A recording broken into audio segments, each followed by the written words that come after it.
During Queer Eye, we do something called Make Betters, which is basically a makeover. We are finding the very best version of a person. We're not changing who they are. We're just excavating and making them the best that they can possibly be. With television, so much is edited so that what I do truly behind the scenes, you will never get to see. You will see a ta-da moment, and that makes for good TV. You are not ready. Oh my God. You are not ready.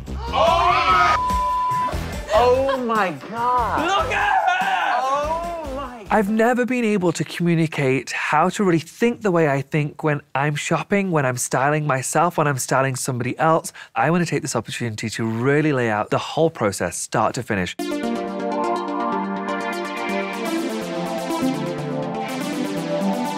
The process of Queer Eye is this. When we know that we are about to work with a hero, a week before we send a questionnaire to them. It's a questionnaire that I created.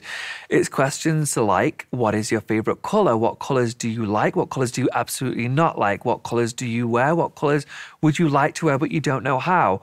Do you wear print? If so, what print?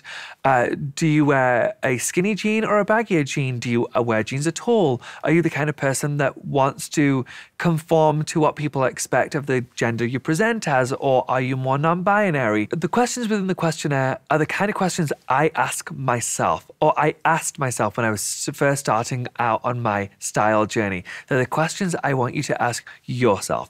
What colors do I like? What do I not like? What do I never want to put on my body? What prints do I like that I'm too scared to wear that I could potentially wear if I knew how? What kind of genre of clothes is my style? The questions that we ask, I then use to be able to create a style for our heroes.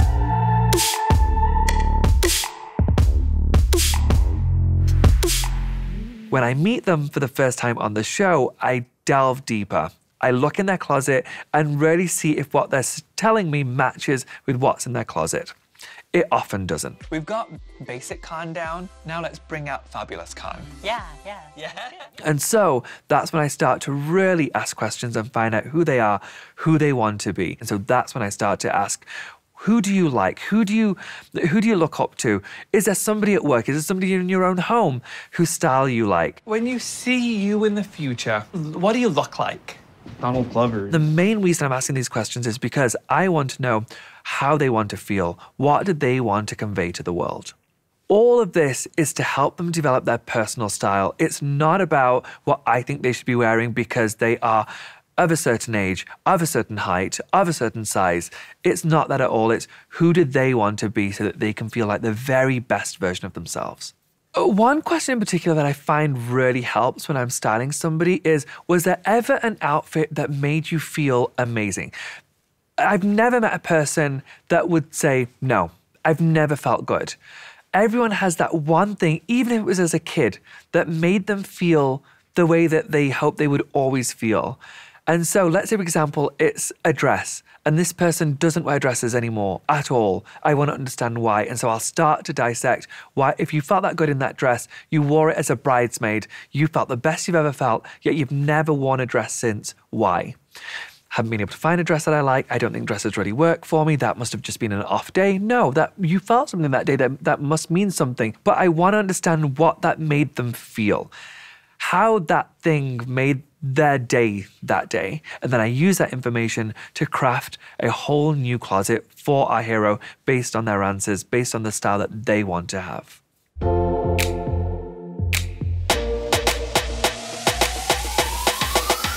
What you see on Queer Eye is a snapshot of what actually is happening behind the scenes. You see the boys playing, you see me getting a closet ready, and by the end of the episode, there's a big reveal. Lovely, that's TV. What's going on behind the scenes is I'm trying to find out how I can get the clothing that I know that they need. Where am I going to find it? So it's research. Because I'm filming a show, I don't get to go out to the mall and spend 2.5 days pulling the things that I need to build a full new closet. So I have 2 people that work with me. They are stylists also. I tell them exactly what I need. I will work with them to go online to find the things we need, and they will go out and get those products. I then start to work with the rest of the team and figure out how can we find a version of that one thing that has made them feel extra special. Let's get something that's a comparable shape but just slightly different. Something that was in that color that they once wore that they loved, but a version of a color that's close but not identical. And then we'll play within that color story. What's that one shoe that they've worn before that they felt really good in? Let's get it in more colors, but let's also get a heeled version or a flat version. So we start to really bring out that one thing, that one outfit, and find versions of it that are very similar, comparable, that will have the desired effect. It's still a major departure from what they've ordinarily done before, but it's still very much in keeping with who they are.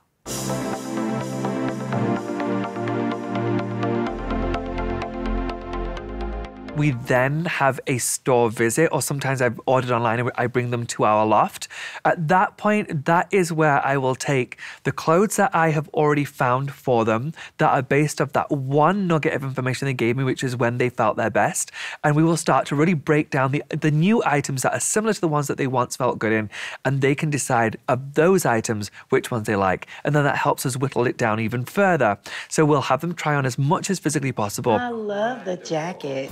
Look at how wicked your body looks. If somebody has a real aversion to something, I don't push for that. If somebody suggests that they just will not wear leopard print, I will not push leopard print. I may suggest that they try it, but if they still are not feeling it, I don't push for it. I want to make sure that their concern about that thing isn't unfounded. For example, we've had many heroes that have said that they don't like a slim or a skinny jean. We found that the majority of the people who have said that have never tried that before. They just think because they are a larger size, they can only wear wide jeans. Learn something new every day. And so it's a case of educating and just opening their minds up to opportunities, as opposed to saying, well, you've told me that you don't like this. I will take that at face value.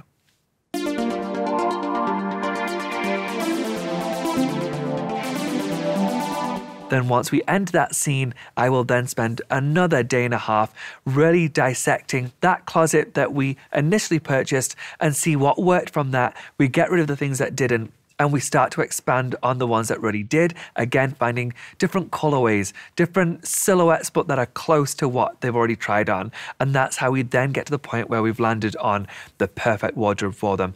Every wardrobe does have something in that is important that I add into every single closet. A capsule collection. Every closet I've ever done on Queer Eye has a capsule collection in there. It may not be obvious when you're looking in the scene on Queer Eye because it's all mixed up with everything else, but it all starts with the capsule collection. And then by the time we get to the reveal, we know that we've got a version of everything I wanted to be in that hero's closet. Also, the day before it goes in that closet, everything is altered, everything is tailored. Tailoring is so important to me, and the majority of the people that we're helping aren't a standard size. I'm not a standard size. I have to get things altered myself. And so we have everything altered so that by the time it hits our hero's body on camera, it looks exactly as it should. Wow, you look awesome. Sometimes that hasn't happened. It's frightening at the time because there's no time to adjust. And there have been a couple of heroes, and I'd love to give you a couple of examples. Tom Jackson was the first hero I ever helped on Queer Eye.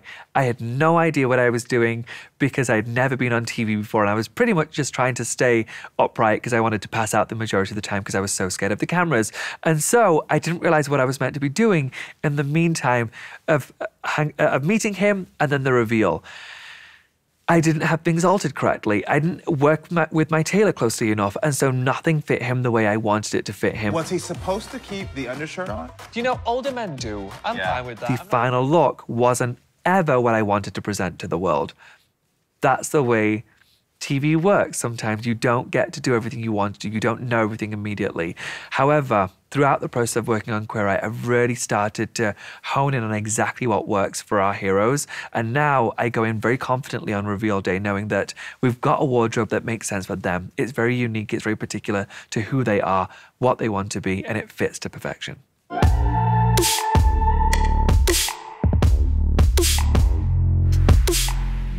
With this information, I want you to understand that that translates to your life too. I am not there to give you a questionnaire to answer. I want you to start to ask those questions of yourself. You are taking that one nugget of information, going out to a store, trying on things that are similar to the thing that once made you feel so good. And then you're breaking down the things that work. You're separating out the things that you don't want. You hand that back to the sales associate, go back onto that shop floor and find things that are similar to the thing that you've just tried on that makes you feel good about yourself. And at that point, you start to figure out what your style is and what's going to make you feel good. And then you go on to the next store and find versions of those things that you just found at that initial store. And that's how you start to really build a style for yourself that will truly change the way you view yourself.